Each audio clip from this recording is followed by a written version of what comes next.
माननीय मुख्यमंत्री महोदयांच्या सूचनेनुसार त्या ठिकाणी मी काल गेलो होतो आणि गेल्यानंतर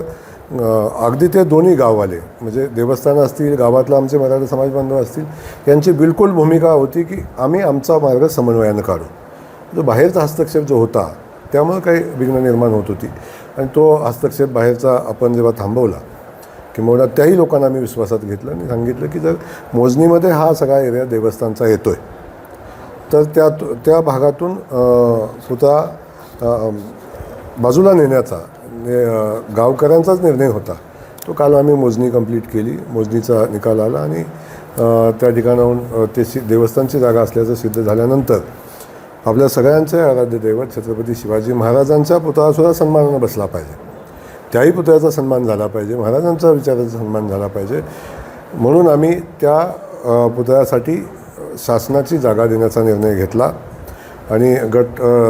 814मध्ये जो देवस्थान होता त्याच्या बाजूचा गट 815 त्यामध्ये आम्ही छत्रपती शिवाजी महाराजांच्या पुतळ्यासाठी जागा देण्याचा निर्णय घेतला आणि ती गावातले ग्रामस्थ होते, कलेक्टर महोदय असतील